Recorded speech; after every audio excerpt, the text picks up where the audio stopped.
tout un quartier de Marseille est sous le choc.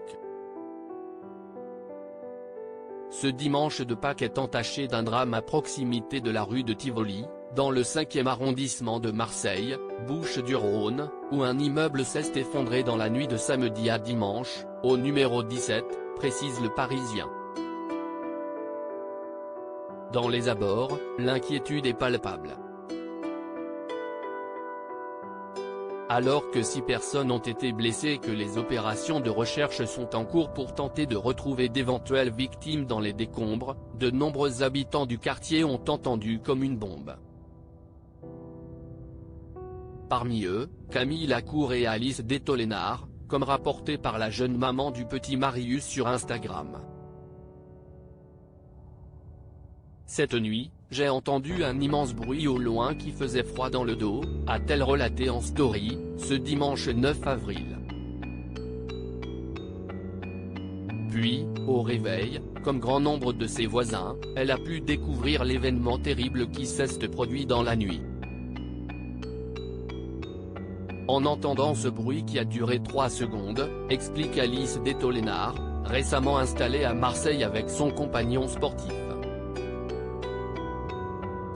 Je me suis douté qu'il s'agissait de quelque chose de sérieux.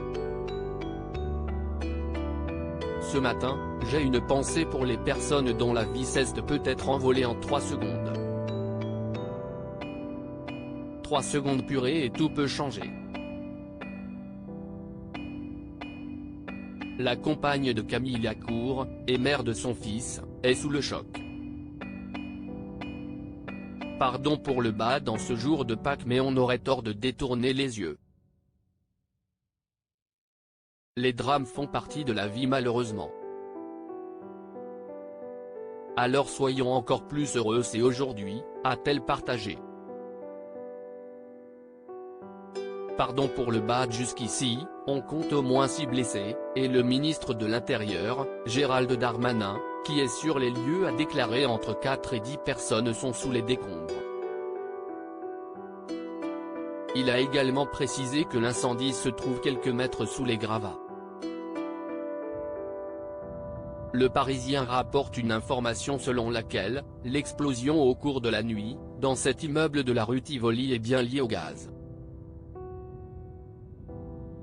Elle aurait mené à un embrasement depuis la cave, précisent nos confrères.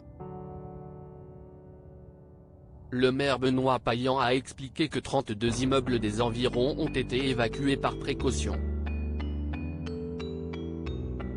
163 personnes ont par ailleurs dû être prises en charge par les services de la ville.